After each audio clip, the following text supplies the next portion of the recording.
Hello guys, मेरा नाम रितेश नंद है और आज की इस पर्टिकुलर वीडियो में मैं एक कोरियन ड्रामा सीरीज जो कि जॉम्बीज़ के ऊपर बेस्ड है उसको एक्सप्लेन करने वाला हूँ, यानी उसकी कहानी को आपको समझाने वाला हूँ। ये सीरीज काफ़ी मज़ेदार होने वाली है और हम इसके हर एक एपिसोड का अलग अलग वीडियो लाने वाले हैं, तो वीडियो काफ़ी इंटरेस्टिंग होने वाली है।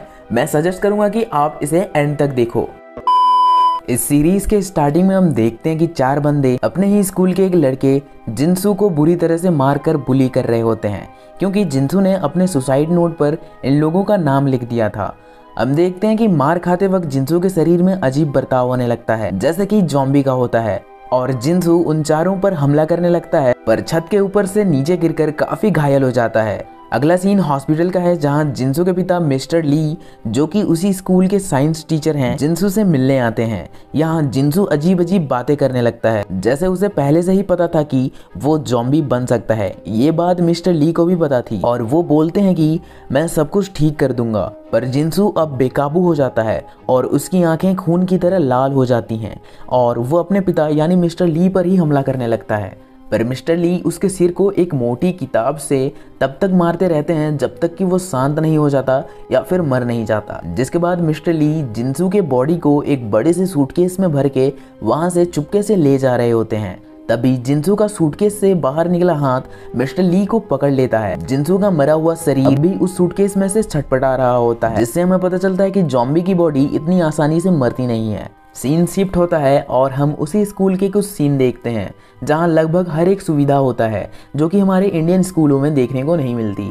इसी स्कूल के एक क्लास में एक लड़की जिसका शुभ नाम योंजू है सोई हुई होती है और उठने के तुरंत बाद उसे साइंस लैब में कुछ आवाज़ें आने लगती हैं और वो जब चेक करने जाती है तो वो देखती है कि एक एक्सपेरिमेंट के लिए रखा क्यूट सा चूहा वो शोर कर रहा था। योंजू अपना हाथ उस केज में डालकर उसे प्यार करने लगती है। तभी वो चूहा भी अजीब बर्ताव करने लगता है और योंजू के उंगली को काट लेता है। मिस्टर ली वहां आते हैं क्योंकि वो साइंस लैब था और मिस्टर ली एक साइंस टीचर थे और वो चूहा उन्हीं का था। पर जैसे ही मिस्टर ली को पता चलता है कि योंजू को उस इन्फेक्टेड चूहे ने काट लिया है तो वो योंजू को वहां से जाने नहीं देते और उसे उस साइंस लैब पर बांध कर रख देते हैं। अगले सीन में स्कूल की जब छुट्टी होती है तो हम चार दोस्तों को देखते हैं, जिनमें से एक का नाम चुंग सान है और उसकी माँ ने एक नया रेस्टोरेंट खोला है और बाकी के ये तीनों दोस्त उसे उसके रेस्टोरेंट में चिकन खिलवाने को बोलते हैं। आपको तो पता ही होगा, दोस्त लोग पार्टी लेने में पीछे नहीं हटते। इसके बाद ये चारों चुंग सान के नए रेस्टोरेंट में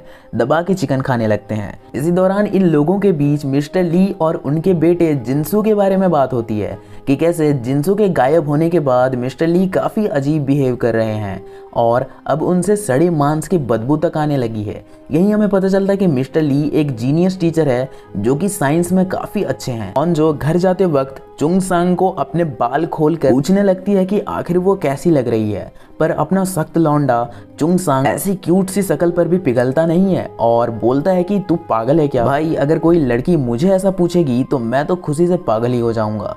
खैर, अगली सुबह हम ऑनजो और उसके डैड को देखते हैं, जहां इन दोनों के बीच बातें चल रही होती हैं कि आखिर ऑनजो इस बार अच्छे मार्क्स ला पाएगी या नहीं। तभी वहां चुंग सांग आ जाता है, क्योंकि ऑनजो और चुंग सांग एक ही बिल्डिंग में रहते थे और ये दोनों स्कूल की तरफ भागने लगते हैं। अगला सीन वही बदमाश बच्चों का है जो कि फिर से एक लड़की और एक लड़के को बुली कर रहे होते हैं, क्योंकि इस लड़के ने टीचर को बता दिया था कि जिनसू का गायब होने से पहले इन लोगों से फाइट हुआ था। जहां हम देखते हैं कि ये बदमाश लोग उस लड़की तक को नहीं छोड़ते हैं और उसे शर्टलेस करके उसका वीडियो बनाने लगते हैं। तभी वहां एक लड़का आ जाता है सू यॉक, जिसको देख के ये व्हाइट शर्ट वाला बंदा इन्हें परेशान करना बंद कर देता है। मतलब बंदे में तो दम था। यहाँ हमें पता चलता है कि सू यॉक भी कभी इन्हीं की तरह बदमाश हुआ करता था, पर अब वो गुड बॉय बन चुका है और लोगों की मदद करता है। सू यॉक इन दोनों लड़की लड़के को लेके वहां से जाने लगता है। तभी ये लोग लड़के को ब्लैकमेल करते हैं कि अगर तुम यहाँ से गई तो तुम्हारा वो वीडियो हम तुम्हारे पेरेंट्स को भेज देंगे, जिसके चलते ये दोनों डर जाते हैं और यहीं रुकने का फैसला करते हैं। सू यॉक जब क्लास की तरफ वापस जा रहा होता है तो ऑनजो उसे रास्ते में मिलती है। ऑनजो का क्रश था सू यॉक, तो ऑनजो उसे बाद में छत पर मिलने को बोलती है। जिसके बाद क्लास चालू होती है और क्लास टीचर सभी स्टूडेंट से योंजू के बारे में पूछती है। क्योंकि योनजू गायब थी। और क्यों गायब थी ये हमें पता है, पर ये स्टूडेंट्स और टीचर को नहीं। तो ये सब उसके लिए परेशान होते हैं। तो उसका एक दोस्त बोलता है कि मैंने लास्ट बार उसे साइंस लैब में देखा था। जिसके बाद ये टीचर मिस्टर ली से पूछने जाती है कि आखिर क्या उसने योनजू को देखा है। तो मिस्टर ली झूठ बोलता है कि उसने योनजू को नहीं देखा। पर उस टीचर के जाने के बाद मिस्टर ली साइंस लैब के अंदर अपने ऑफिस में जाता है, जहां उसने योनजू को बांध कर रखा था। यहाँ हम देखते हैं कि उस इन्फेक्टेड चूहे के काटने के बाद योनजू भी इन्फेक्टेड हो चुकी थी और धीरे धीरे ज़ॉम्बी में बदल रही थी। मिस्टर ली यहाँ अपना वीडियो रिकॉर्ड करके किसी को वायरस के कोऑर्डिनेट्स भेज रहे होते हैं और योनजू के इन्फेक्शन को टेम्परेरी तरीके से रोकने के लिए उसे किसी तरह का इंजेक्शन भी दे रहे होते हैं।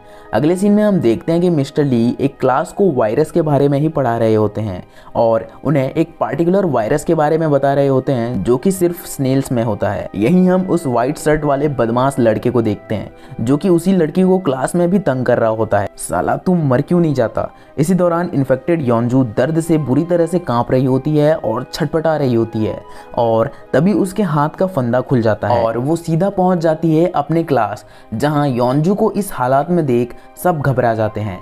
योनजू यहाँ धीमी आवाज में बोलने लगती है कि ये सब साइंस टीचर मिस्टर ली ने किया है। सू योक उसे पीठ पर लाद कर स्कूल की क्लिनिक यानी डॉक्टर के पास दौड़ते हुए ले जाता है और उसके साथ ऑनजो और एक लड़की भी होती है। स्कूल की क्लिनिक में एक और लड़की भी आई हुई होती है क्योंकि उसका पेट बुरी तरह से दर्द कर रहा होता है। पर ये लोग योनजू को पहले प्रायोरिटी देते हैं क्योंकि उसकी हालत काफ़ी बिगड़ी हुई थी और उसका शरीर काफ़ी ठंडा होते जा रहा था। डॉक्टर उसे चादर से ढक देती है पर योनजू बोलने लगती है कि अब उसे गर्मी लग रही है। योनजू यहाँ भी बोल रही होती है कि मिस्टर ली ने उसे बांध कर रखा था और उसे किसी तरह का इंजेक्शन भी दिया है। योनजू जिनसू की तरह बर्ताव करने लगती है और ऑनजो को काटने की कोशिश करती है पर ऑनजो को बस थोड़ी सी खरोच आती है। पर डॉक्टर एम्बुलेंस को कॉल करती है और योनजू को शांत करने के लिए उसे किसी तरह का इंजेक्शन भी देती है। इधर क्लास में अब अफवाह उड़ने लगती है कि योनजू को मिस्टर ली ने ऐसा इसलिए किया क्योंकि योनजू भी उन्हीं बदमाशों में से एक थी जिन्होंने उसके बेटे यानी जिनसू को बुली किया था। इधर एम्बुलेंस आ जाता है और योनजू को एम्बुलेंस पर शिफ्ट किया जाता है। यही हमें पता चलता है कि ऑनजो के डैड भी एम्बुलेंस में काम करते हैं और यहाँ ऑनजो के हाथ में लगे स्क्रैच को पट्टी कर देते हैं, जिसके बाद योनजू को हॉस्पिटल ले जाया जाता है। टीचर सू योक और ऑनजो से बोलती है कि तुम लोगों ने काफ़ी मदद की पर अब तुम्हें क्लास जाना होगा। और क्लास लौटते वक्त ये दोनों अकेले होते हैं और ऑनजो सू योक से बोलने लगती है कि वो उसे पसंद करती है और सू योक के साथ डेट पर जाना चाहती है। यार लड़की तो काफ़ी सीधे बात करती है। पर सू योक बोलता है कि तुम तो शायद चुंग सांग को डेट कर रही हो ना। तो ऑनजो बोलती है कि वो बस एक अच्छा दोस्त है, इसके अलावा कुछ भी नहीं। तभी वहाँ चुंग सांग भी आ जाता है और ऑनजो के हाथ में लगे स्क्रैच को देखकर काफ़ी घबरा जाता है, जैसे कि वो ऑनजो का बॉयफ्रेंड हो। इधर मिस्टर ली को जब पता चलता है कि योनजू को उसके साइंस लैब से छुड़ाकर हॉस्पिटल ले चुके हैं तो वो स्कूल के हेड से बोलने लगता है कि उसे क्वारंटीन में रखना था। पर उस टीचर ने पुलिस वालों तक को बुला रखा था और डिटेक्टिव वहां पहुंच भी जाते हैं और मिस्टर ली को अरेस्ट करने लगते हैं। दूसरी तरफ हम देखते हैं कि उस स्कूल के डॉक्टर को भी अभी अभी पता चलता है कि योनजू को इंजेक्शन देते वक्त उसने उसके हाथ को काट लिया था। डॉक्टर अजीब बर्ताव करने लगती है। उसके हाथ का इन्फेक्शन योनजू और जिनसू के मुकाबले काफ़ी तेजी से बढ़ने लगता है और तुरंत ही पूरे शरीर में फैल जाता है। दूसरी तरफ स्कूल का लंच ब्रेक हो चुका था और सभी स्टूडेंट्स कैंटीन में बैठकर खाना खा रहे होते हैं और ऑनजो अपने दोस्त के साथ अपने प्यार की पहेलियां बुझा रही होती है। पर अपना सू योक तो क्लास प्रेसिडेंट पर फिदा था। तभी हम देखते हैं कि डॉक्टर पूरी तरह से इन्फेक्टेड होकर अपने क्लिनिक में खड़ी होती है, पर फिर से घूम फिर कर ये दोनों बदमाश क्लिनिक के बाहर आकर डॉक्टर का वीडियो बनाने लगते हैं। भाई ये तो वही हो गई, आज ज़ॉम्बी मुझे मार। डॉक्टर इन्हें देख इनकी तरफ तेजी से भागती है और दीवार से जाकर बुरी तरह से टकरा जाती है और फिर से ज़ॉम्बी स्टाइल में उठकर उनमें से एक के गाल को काटकर पूरी मांस को ही बाहर निकाल लेती है, जिसे देख वहां मौजूद बाकी सारे लोग डर के मारे चीखने चिल्लाने और भागने लगते हैं। अब ये लाल लाल गलों वाला भी इन्फेक्टेड हो जाता है और उसकी नज़र में जो भी व्यक्ति या फिर जो भी आता है उसे वो काटने लगता है और इन्फेक्टेड करने लगता है। इस बात से अनजान अब भी कई लोग बेफिक्र थे, पर स्कूल की छत पर वो लड़की उन बदमाशों ने जिसका शर्टलेस वीडियो बनाया था सुसाइड करना चाहती है, क्योंकि वो बदमाश उसको काफ़ी ज़्यादा ब्लैकमेल कर चुके हैं और वो लड़की छत के ऊपर चढ़ी हुई होती है। तभी वो देखती है कि स्कूल के ग्लास को तोड़कर काफ़ी लोग नीचे गिर रहे हैं। अब वो वायरस धीरे धीरे सबको अपनी चपेट में ले रहा था। सुयोक क्लास प्रेसिडेंट को बचाकर भागने लगता है और इन सब से अब भी अनजान ऑनजो अब भी अपने प्यार के किस्से बुन रही होती है और चुंगसान से ये बोलकर मदद मांगती है कि मैं सुयोक यानी तुम्हारे फ्रेंड को लाइक करती हूँ, क्या तुम उसे पूछकर बता सकते हो कि वो भी मुझे पसंद करता है या नहीं। और भाई ये सुनने के बाद चुंगसान भाई साहब के पैरों तले जमीन खिसक जाती है। भाई यही तो नुकसान होता है कुछ ज्यादा ही शक्ति दिखाने का। जिसके बाद चुंगसान बोल देता है कि मैं सुयोक का इतना भी अच्छा दोस्त नहीं हूँ। जिसके बाद ऑनजो उससे नाराज होकर और अपने चुंगसान भाई साहब के दिल पर पत्थर लादकर वहां से जाने लगती है।